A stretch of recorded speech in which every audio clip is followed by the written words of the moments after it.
Initially planned as a King Kong film, Ebirah Horror of the Deep replaces Kong with Godzilla, a last-minute decision that really shows, especially when Godzilla is on screen. Godzilla acts similarly to the way Kong would have, and it doesn't come out well. In Ebirah Horror of the Deep, Godzilla finds himself in the South Seas on a remote island where he ends up battling the red bamboo and crustacean kaiju Ebirah. Ebirah Horror of the Deep was released in 1966, and in Japan it also went by the title Godzilla, Ebirah, Mothra, Great Duel in the South Seas. When Yatta is lost in the South Seas, a prophetess claims he is still alive. His brother Rhoda decides to take matters into his own hands after authorities refuse to resume their searching for him. After seeing a boat as the grand prize for a dance endurance competition, Rhoda tries and fails to enter the dance. Two contestants, Ichino and Nita, hear Rhoda is looking for a ship. They decide to take him down to the dock and show him the boats. They end up boarding the Yalin, which is seemingly empty. Eventually, the men are confronted by a man claiming to be the boat's owner named Yoshimura. They come to an agreement that everyone will stay on board overnight. In the morning, when everyone awakes, the ship is adrift at sea with Rhoda in charge, desperate to find his brother. It is also revealed over a news radio broadcast that the man Yoshimura is actually a thief and wanted for a bank robbery.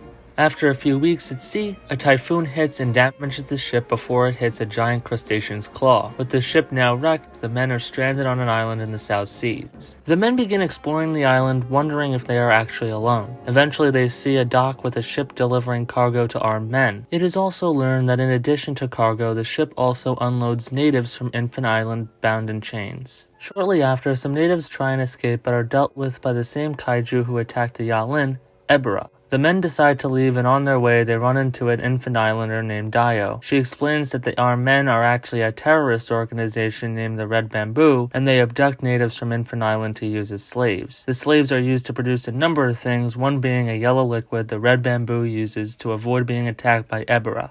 Eventually, the group is found by the Red Bamboo and are chased throughout the island. While hiding in a cave, they find Godzilla, who is asleep. They decide to leave and infiltrate the Red Bamboo base. There they discover that the Red Bamboo are building nuclear weapons. The group tries to flee the Red Bamboo, but not everyone makes it away safely. Nita is captured and Rhoda is taken off the island by a balloon. The group decides to wake up Godzilla, and Rhoda finds himself on Infant Island reunited with his brother. While Godzilla battles with Ebirah, the two brothers devise a plan to go back to the island and stop the Red Bamboo. Godzilla is eventually led to the Red Bamboo base and destroys it. He rampages across the base as the leader of the Red Bamboo tries to escape via boat. A self-destruct feature is initiated and can't be stopped. On the Red Bamboo boat, the special liquid was tampered with by Nita and causes the ship to be attacked by Ebirah. With the Red Bamboo stopped, Godzilla turns his attention back to Ebirah. They battle again, and this time Godzilla finishes him and rips off his claws and boils the water with his atomic breath. The main characters regroup and see Mothra arrive. Mothra helps the natives and the main characters escape the island. Godzilla briefly fights with Mothra, but she gets away safely. With the island still set to explode, everyone looks back at Godzilla. Godzilla's heroism isn't forgotten, and a group calls out to him to get off the island. He jumps off just as the island is destroyed, and Godzilla resurfaces and roars as everyone celebrates.